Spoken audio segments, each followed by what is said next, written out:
ಅಲ್ಲ, ಒಂದು ಬಾರಿ BJP ಜೊತೆ, ಇನ್ನೊಂದು ಬಾರಿ ಕಾಂಗ್ರೆಸ್ ಜೊತೆ ಮಾಡಿದ್ದೇವೆ. ಮೊದಲನೇ ಬಾರಿ ಮುಖ್ಯಮಂತ್ರಿ ಆದಾಗ 20 ತಿಂಗಳಿನಲ್ಲಿ ನಾನು ಮುಖ್ಯಮಂತ್ರಿಯಾಗಿ ದುಡ್ಡೆಷ್ಟು ಮಾಡಬೇಕು ಅಂತ ಯೋಚನೆ ಮಾಡಿದಾನಲ್ಲ, ಆ ಇದ್ದಂಥ 20 ತಿಂಗಳಲ್ಲಿ ಏನು ಕಾರ್ಯಕ್ರಮವನ್ನು ಈ ನಾಡಿನ ಜನತೆ ಕೊಡಬೇಕು ಅಂತ ಹೇಳಿ ಎಷ್ಟು ಕಾಲೇಜ್ಗಳು ಕೊಟ್ಟು, ಎಷ್ಟು ಹೈಸ್ಕೂಲ್ಗಳು ಕೊಟ್ಟು, ಜೂನಿಯರ್ ಕಾಲೇಜ್ ಕೊಟ್ಟು, ಸಬ್ಸ್ಟೇಷನ್ ಎಷ್ಟು ನಿರ್ಮಾಣ ಮಾಡೋದು, ಇಂಜಿನಿಯರಿಂಗ್ ಕಾಲೇಜ್ ಎಷ್ಟು ಮಾಡೋದು, ಆಸ್ಪತ್ರೆಗಳು ಎಷ್ಟು ಕಟ್ಟಿದ್ದೇವೆ, ಹೇಳ್ತಾ ಹೋದರೆ ಹಲವಾರು ವಿಷಯಗಳನ್ನು ಹೇಳ್ಬೋದು. ಲಾಟ್ರಿ ನಿಷೇಧ ಮಾಡೋದು, ಅಲ್ಲಿಂದ ಸಾರಾಯಿ ನಿಷೇಧ ಮಾಡೋದು. ಲಾಟ್ರಿ ನಿಷೇಧ ಮಾಡಿದಾಗ ಯಾವ್ಯಾವ ರೀತಿ ನನ್ನ ಮೇಲೆ ಒತ್ತಡ ಹಾಕಿದ್ರು, ಆ ಒಂದು ಒತ್ತಡಕ್ಕೆ ಮಣಿಲಿಲ್ಲ ನನ್ನ ಬಡವರು. ಇವತ್ತು ಆ ಲಾಟ್ರಿಯ ಒಂದು ವ್ಯಾಮೋಹಕ್ಕೊಳಗಾಗಿ ಮನೆ ಮಠ ಕಳ್ಕೊತಾ ಇದ್ದಾರೆ. ಅಂಥ ಒಂದು ಲಾಟ್ರಿ ನಡೆಸ್ತಕ್ಕಂಥವ್ರಿಂದ ದುಡ್ಡು ತಗೊಂಡು ಆ ಪಾಪದ ಕೆಲಸ ಮಾಡಬಾರ್ದು ಅಂತ ಎಂದೂ ಮಾಡಲಿಲ್ಲ ನಾವು. ಇದಕ್ಕೆ ನಮಗೆ ಶಿಕ್ಷೆ ಕೊಡ್ತೀರಾ ಕರ್ನಾಟಕ ನಾಡಿನ ಜನತೆ? ಕೇಳಲಿಕ್ಕೆ ಬಯಸ್ತಾ ಇದ್ದೇನೆ. 25,000 ಕೋಟಿ ರೈತರ ಸಾಲ ಮನ್ನಾ ಸಿದ್ದರಾಮಯ್ಯನವರು ಕಮಿಟ್ ಆಗಿದ್ದ ಮಾಡಿದ್ದಂಥ 4,500 ಕೋಟಿ ಆ ಹಣವನ್ನು ನಾವೇ ತೀರಿಸೋದು ಇದ್ದಿದ್ದ 14 ತಿಂಗಳಲ್ಲಿ. ಆ ಸಾಲ ಮನ್ನಾ ಅಷ್ಟೇ ಅಲ್ಲ, ಪ್ರತಿ ವಿಧಾನಸಭಾ ಕ್ಷೇತ್ರಕ್ಕೆ 500 ಕೋಟಿಯಿಂದ 1,000 ಕೋಟಿ ದುಡ್ಡು ಕೊಟ್ಟಿದ್ದೇವೆ. ಕಾಂಗ್ರೆಸ್ನವರು ಹೇಳ್ತಾರೆ, ಕುಮಾರಣ್ಣ ನೀನು 18ರಲ್ಲಿ ಏನು ಕೊಟ್ಟೆ ದುಡ್ಡನ್ನ ನಮ್ಮ ಕ್ಷೇತ್ರಕ್ಕೆ, ಈಗಲೂ ಅದೇ ಕೆಲಸ ನಡೀತಿದೆ ಅಂತಾರೆ. ಇದು ನಾವು ಮಾಡಿರೋ ತಪ್ಪ? ನಾಡಿನ ಜನತೆಯನ್ನು ನಾನು ಕೇಳಲಿಕ್ಕೆ ಬಯಸ್ತಾ ಇದ್ದೇನೆ. ನಿತೀಶ್ ಕುಮಾರ್ ಅವ್ರದ್ದು ಹೇಳ್ತಾ ಇದ್ದೆ, ಎಷ್ಟು ಪಾರ್ಟಿ ಬದಲಾವಣೆ ಮಾಡೋದು. ಇವತ್ತು 10ನೇ ಬಾರಿ ಪ್ರಮಾಣ ವಚನ ಸ್ವೀಕಾರ ಮಾಡಿದ್ರು. ಬಹುಶಃ ಯಾವ ದೇವೇಗೌಡರ ವಿರುದ್ಧ ಮೊದಲನೇ ನಿರ್ಣಯ ನಾನು ಮಾಡಿದೆ, ರಾಜಕೀಯದ ಅವರ ತೀರ್ಮಾನಗಳಿಗೆ ಕೆಟ್ಟ ಹೆಸರು ಅವ್ರಿಗೆ ತಂದೆ, ಅವರ ಅಪ್ಪನೇ ಕಳಿಸ್ಬಿಟ್ಟು ಮುಖ್ಯಮಂತ್ರಿ ಮಾಡಿಸೋನೆ ಅಂತ ಹೇಳಿ ಹಲವಾರು ರೀತಿಯ ಒಂದು ಅವ್ರ ಮೇಲೆ ದೂರ ಹೊರಿಸಿದ್ರು. ಇಂಥ ಸಂದರ್ಭದಲ್ಲಿ ನಾನು ಅವ್ರ ಹೆಸರು ಉಳಿಸಬೇಕು. ನನಗೊಂದು ಮಾತು ಹೇಳಿದ್ರು, ನಮ್ಮ ಶಾಸಕರುಗಳು ಹೇಳಿದ್ರು ಅಂತೇಳಿ ನೀನು ಮುಖ್ಯಮಂತ್ರಿ ಆಗಿ ಹೊರಟಿದೆಯಾ, ಏನು ಅರ್ಹತೆ ಇದೆ ನಿನಗೆ ಅಂತಕ್ಕಂಥ ಪ್ರಶ್ನೆ ನಾಡಿನ ಜನತೆ ಕೇಳೋದಿರಲಿ. ನನಗೆ ಜನ್ಮ ಕೊಟ್ಟ ತಂದೆ ಕೇಳಿದ್ದಾರೆ, ಏನು ಅರ್ಹತೆ ಇದೆ ಅಂತೇಳಿ ನೀನು ಮುಖ್ಯಮಂತ್ರಿ ಆಗಿ ಹೊರಟಿದ್ದೀಯಾ, 1 ಗಂಟೆ ನೀನು ವಿಧಾನಸಭೆ ನಡೆಸೋಕ್ಕಾಗುತ್ತಾ ಅಂತ ಹೇಳಿ. ಯಾಕೆಂದರೆ ನಾನು ಫಸ್ಟ್ ಟೈಮ್ ಗೆದ್ದಾಗ ಕೊನೆಯ ಸೀಟಲ್ಲಿ ಕೂರುವೆ ಎಂದು ಭಾಷಣನೂ ಮಾಡ್ದಾನಲ್ಲ, 173ನೇ ಸೀಟಲ್ಲಿ ಕೂರ್ತಾ ಇದ್ದೆ. ಆ ಪರಿಸ್ಥಿತಿಯಲ್ಲಿ ಇದ್ದವನ್ನ ಮುಖ್ಯಮಂತ್ರಿ ಮಾಡ್ಕೊಂಡು ನಮ್ಮ ಶಾಸಕರು ಅಧಿಕಾರ ಹಸ್ತಾಂತರ ಮಾಡಬೇಕು ಅಂತಲೇ ಇದ್ದಿದ್ದು ನಾನು. ಏಕೆಂದರೆ ಇವತ್ತು ರಜತ ಮಹೋತ್ಸವದ ಆಚರಣೆ ಸಂದರ್ಭ ಸತ್ಯ ಹೇಳ್ತಾ ಇದ್ದೇನೆ.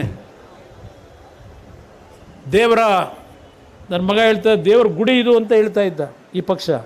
ಹೌದು, ದೇವ್ರ ಗುಡಿನೇ ಇದು, ಇಲ್ಲಿ ಹೇಳ್ತಾ ಇದ್ದೇನೆ. ಆದರೆ ಅವತ್ತು ಹಲವಾರು ರೀತಿಯಲ್ಲಿ ಅವ್ರು ಏನೋ ಒಂದು ಭ್ರಮೆ ಕಾಂಗ್ರೆಸ್ನವ್ರ ಬಗ್ಗೆ, ದೇವೇಗೌಡರಿಗೆ ಅವ್ರು ಎಷ್ಟೇ ಅವರಿಗೆ ಬ್ಯಾಕ್ ಸ್ಟ್ಯಾಪ್ ಮಾಡಿದ್ರು ಆ ಕಾಂಗ್ರೆಸ್ ವ್ಯಾಮೋಹ ಅವ್ರಿಗೆ ಹೋಗಿರಲಿಲ್ಲ. ಬಹುಶಃ ಅವ್ರು ಮೊದಲನೇ ಬಾರಿ ಪಕ್ಷೇತರ ಶಾಸಕರಾಗಬೇಕಾದರೂ ದೆಹಲಿಯಿಂದ ಅವರಿಗೆ ಟಿಕೆಟ್ ಅನೌನ್ಸ್ ಆಗುತ್ತೆ 62ರಲ್ಲಿ, ನಾಮಿನೇಷನ್ ಹಾಕಕ್ಕೆ ಹೋಗಬೇಕು. ಆ ಸಂದರ್ಭದಲ್ಲಿ ಅವರ ಹೆಸರನ್ನ ಬದಲಾವಣೆ ಮಾಡಿ ಬೇರೆ ಯಾರನ್ನೋ ಅಭ್ಯರ್ಥಿ ಮಾಡಿದರು. ಆಗ ಅವರ ಅಭಿಮಾನಿಗಳು ಫೋರ್ಸ್ ಮಾಡಿ ಪಕ್ಷೇತರ ಅಭ್ಯರ್ಥಿ ನಿಲ್ಲಿಸಿದ್ರು. ಅಲ್ಲಿಂದಲೇ ಪೆಟ್ಟು ತಿನ್ಕೊಂಬಂದಿದ್ದಾರೆ ಅವರು, ಕಾಂಗ್ರೆಸ್ನ ನಡವಳಿಕೆ ನೋಡಿದ್ದಾರೆ. ಆದರೂ ಸಹ ಇರೋ ಜಾತ್ಯತೀತ ಸೆಕ್ಯುಲರ್ ಫೋರ್ಸು ಒಟ್ಟಾಗಿರಬೇಕು ಈ ದೇಶದಲ್ಲಿ, ಭಾಷಣ ಮಾಡ್ತಾರೆ. ಆ ಒಂದು ವ್ಯಾಮೋಹ ದೇವೇಗೌಡರು ತೆಗೆದುಕೊಂಡಂಥ ಹಲವಾರು ನಿರ್ಧಾರಗಳು, ಆ ವ್ಯಾಮೋಹದಲ್ಲಿ ಅವ್ರಿಗೆ ತೊಂದರೆ ಆಗಿಲ್ಲ. ಅವರೇನು ರಾಜಕೀಯ ಎಂದು ಅಧಿಕಾರ ಬಯಸಿ ಹೋದವರಲ್ಲ. ಆದರೆ ಅವರು ಅಧಿಕಾರದಲ್ಲಿ ಇದ್ದಿದ್ದರೆ ಇನ್ನು ಯಾವ್ಯಾವ ರೀತಿಯ ಒಂದು ಕಾರ್ಯಕ್ರಮಗಳಿಗೆ ಒಂದು ಬಡವರಿಗೆ ಅನುಕೂಲಗಳಾಗ್ತಿತ್ತು, ಅದು ಇವತ್ತು ನಷ್ಟ ಆಯಿತು. ನಾನು ಹಲವಾರು ಸತ್ಯಗಳನ್ನು ನಿಮ್ಮ ಮುಂದೆ ಹೇಳಲಿಕ್ಕಾಗೋದಿಲ್ಲ ಈ ಸಭೆ ಒಳಗೆ. ಹಲವಾರು ರೀತಿಯ ಅನುಭವಗಳಿದ್ದಾವೆ ನನಗೆ, ಆದರೆ ಹೇಳಲಿಕ್ಕೆ ಹೋಗೋದಿಲ್ಲ. ಈಗ ಒಂದು ನನ್ನ ಕಾರ್ಯಕರ್ತರಿಗೆ ಮನವಿ ಮಾಡೋದು, ದೇವೇಗೌಡರು ಹೇಳಿದ್ರು, ಇನ್ನು ಮುಂದಕ್ಕೆ ಎಂದೂ ಸಹ ನಾವು ಯಾವುದೇ ಚುನಾವಣೆಗಳು ನಡೆಸಿದ್ರೂ NDA ಜೊತೆಯಲ್ಲೇ ನಡೆಸ್ತೀವಿ ಅಂತಕ್ಕಂಥ ಮಾತು ಹೇಳಿದ್ದಾರೆ. ಅದಕ್ಕೆ ನನ್ನ ಸಹಮತವೂ ಇದೆ. ಇವತ್ತು ನಾನು NDA ಜೊತೆ ಅಲಯನ್ಸ್ ಮಾಡ್ಕೋಬೇಕಾದ್ರೆ ಕೊನೆಯ ಹಂತದಲ್ಲಿ ಕಾಂಗ್ರೆಸ್ನವ್ರು ನಡ್ಕೊಂಡಂಥ ರೀತಿಯಿಂದ ದೇವೇಗೌಡರು ಅಂತಿಮವಾಗಿ ನನಗೆ ಸಂಪೂರ್ಣವಾದಂಥ ಆಶೀರ್ವಾದ ಮಾಡೋದು. ಆದ್ದರಿಂದ ನೆಮ್ಮದಿಯಲ್ಲಿದ್ದೇನೆ. ಇವತ್ತು ನಿಮ್ಗೆ ಹೇಳಬೇಕು ಅನ್ನೋದಾದರೆ, ಯಾವ ಕಾಂಗ್ರೆಸ್ ನಾಯಕರುಗಳು ಹೇಳ್ತಾರೆ ದೇವೇಗೌಡರ ಬಗ್ಗೆ, ನರೇಂದ್ರ ಮೋದಿ ಅವರು 18ನೇ ಇಸ್ವಿನಲ್ಲಿ ನಾನು ಏನು ಕಾಂಗ್ರೆಸ್ ಜೊತೆಗೂಡಿ ಸರ್ಕಾರ ಮಾಡಿದ್ವು 1.5 ಗಂಟೆ ನನಗೆ ಅಡ್ವೈಸ್ ಮಾಡಿದ್ರು.